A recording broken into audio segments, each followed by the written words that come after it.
person could be asking you some questions. Is my good friend Rob here. Yeah, I'm ready. What's going on, bro? Hey, what's up? This is Robert with the Heavy Back. Got a few questions here for you. I'm gonna bring up some background information on you. So these are a few questions here, just personal about your past and some about your career. Okay. But my first question is here. You're from one of my favorite fight towns of Philly. What are some of your big boxing influences out of the area? Oh, man. Well, we have the legendary Bernard Hopkins. You got so many. Jeff Chandler. We have Joe Frazier. We have so many greats here that we can follow from. Oh, yeah. Me personally, I remember growing up, I used to like watching Rocky all the time. I used to root for him, even though I know he'd win. Yeah, Rocky was the man. Yeah. My next question for you is, I read here that you're a great man in sacrifice. I read that you actually sacrificed going to college for your actual sister going instead of you. How important was that for you to have her go? Well, at the time, it was like my sister, my aunt, she had custody of my three brothers and sisters, and my mom was in and out the hospital, so it was kind of like hard for us, and I knew it wasn't enough money to go around, but I had a partial scholarship, but they told me if my aunt could pay half, they would bring me in a camp, and I probably could work my way to a full scholarship, but that didn't work out, so I told my aunt to send my little sister, and I found another way to make it, and I found it through boxing. Boxing, yeah, that's a great story right there. You mentioned that you had a partial scholarship. I read that you did have one to attend, or you were supposed to attend a university there in Philly to play football. How far do you think you would make it in if you continued your football career? Oh man, I was pretty good, at football. I think I'd have made it to the NFL. I was exciting on the football field, just like I'm exciting in the ring. In the ring, yeah. And then the story goes, or how the story is said, when you first led your way to boxing, you actually had a fight with the schoolyard bully, and you knocked him out with an uppercut. How did that give you confidence when you walked into your first gym? Oh, well, I always could fight, growing up coming up on the streets in Philly. You know that in general, you have to be, right. You have to know how to hold your own in Philadelphia, But, and in school, like the principal and everybody used to call me Little Tyson because I used to really knock people out. This was an older guy. He didn't go to the school, and my principal said, Little Tyson, go home. I said, I'm away for him. And, the guy was kind of awkward. He was kicking me too. And I just threw a punch out to the side, and I caught him and knocked him out. And, I actually had football practice. I ran home and told my uncle I just knocked somebody out. And ever since that, I've been in the gym. And, I've been loving it. Ever since. That's an awesome story. And then also want to know, you once stated before a fight that you hold no punches. When you look at my resume, I fight people that can fight, which is kind of rare nowadays.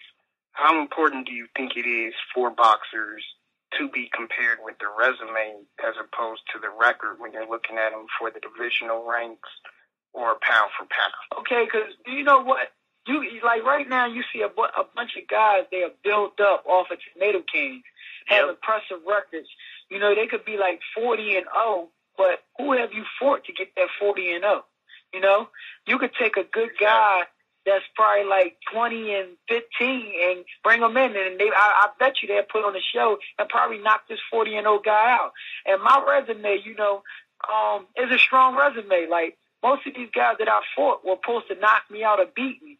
But, I had that dog down inside of me, and I will not take no for answer. If the world count me out, I never count myself out. I'm always going to, have that mentality to go in there and win, and that's what I'm going to do. Hank, are you talking about Canelo right there? Yeah. Oh man. Oh man. That's my good buddy Rudy talking right there. He's gonna go ahead and Ryan. You were calling out Canelo right there, man. Oh man, look, I ain't trying to call nobody out. I just call it like I do. I'm just playing.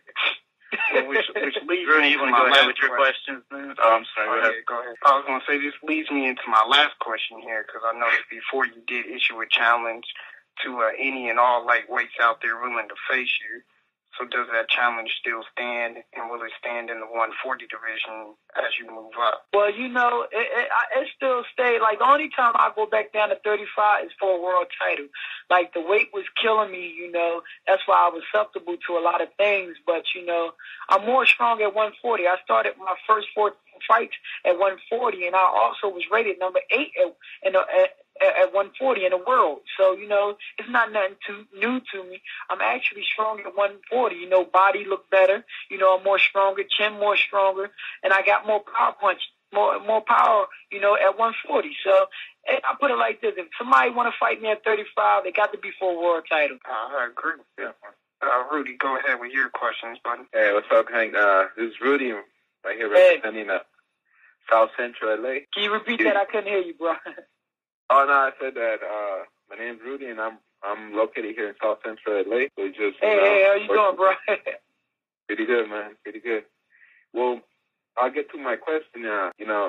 Been a boxing fan all my life, and I always like listening to stories on boxers and what motivates you. What motivates you to train your hardest every day? Well, growing up, I never had my father there, to support me through anything. I had the males of my family and one of my uncles that, you'll look at, you'll think we twins, but he stuck beside me, and he guided me through the way, even though he had his own 2 kids, 3 kids, but, that is instilled with me. I have my kids now, and I know how it feels to grow up, not having, dad around. I had mom around, but mom was in and out the hospital, but I know that what that feeling is like for mom to struggle, me not having the latest name brand clothes or, keeping up with the Joneses, as you would say. But, right. I grew up hard, and, today, my kids, if I got to go in the ring with a broken jaw, with a split lip, broken hand, and put my body through hell just to make sure my kids and my family make it, that's what I'm going to do. I don't care about me. At the end of the day, I'm just trying to make a better life for my kids. Yeah, man, I totally understand that. You're facing Matisse, and, boxing fans pretty much know that Matisse is one of those avoided fighters. He's a beast. How do you prepare yourself physically for this fight? Well, the one thing with me is to go out there and, box. Like, we all know Hammer and Hank don't run and duck from nobody. But the whole thing is sticking to the game plan and being smart.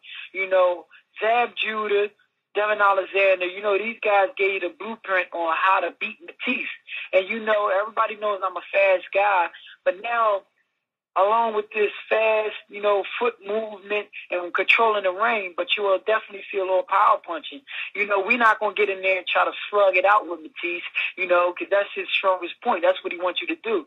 But look forward to Hammer and Hank to go in there and just boxing this guy, sticking to the game plan. Cool, man. And that concludes my questions. I think Luke has some other questions for you.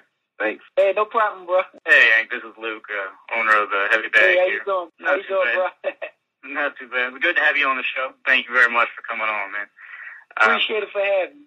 Yeah, I remember you and Adrian Bronner. You had a Twitter beef going there for a while. It seems like y'all kind of made up, know y'all friends. But would you ever still fight him? Is that still on the table?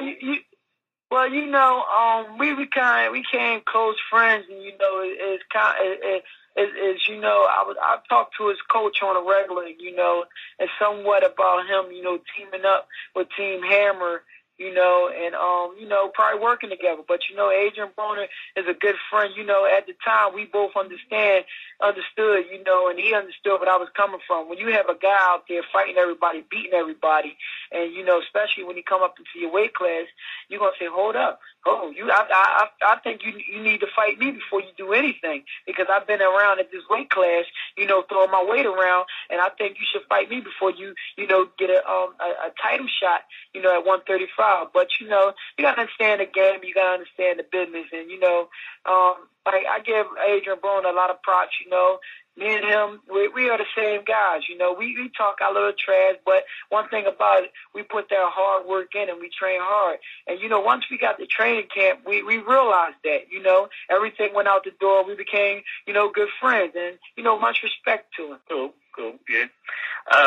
Now, is this your first fight on Showtime? I mean, I know you on ESPN Friday Night Fights all the time, and I sure tune in every time I get a chance to see you, but I don't remember you being on Showtime before. No, actually, this is my first time, on Showtime, and I'm looking forward, to stand on there, or being a big headliner on Showtime. Because I guarantee this: once you see Hammer and Hank fight on TV, or just TV or any cable period, once you see me fight, you're gonna become a big fan, and I'm guaranteed that Showtime, they will not regret having Hammer and Hank on, as a main event. Oh, I bet they won't. I mean, like I said, I sure tuned in every time I knew you were coming on Friday Night Fights. Cause, like I said, it don't matter if you win or you lose, man, you go down swinging.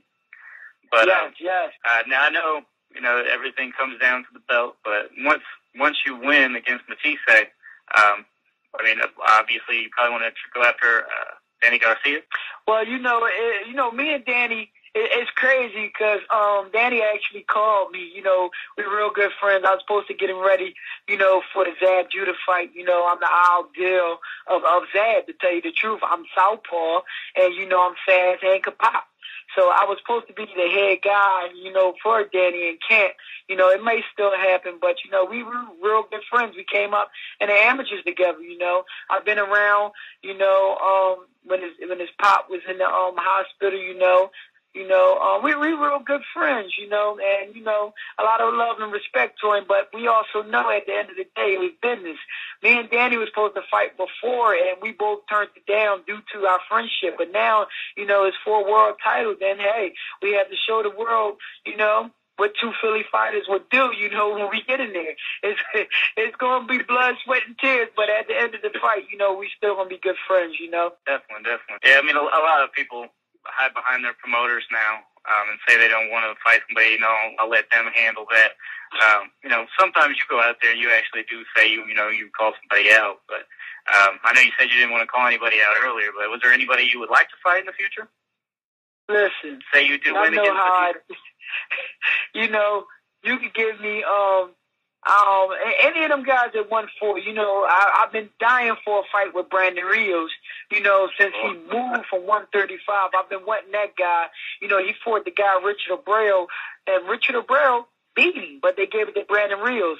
I beat Richard Abreu. So if they was at 135 and they would have fought me, I'd have been champ. But these guys, they want to deal with a tough, rugged Philly fighter.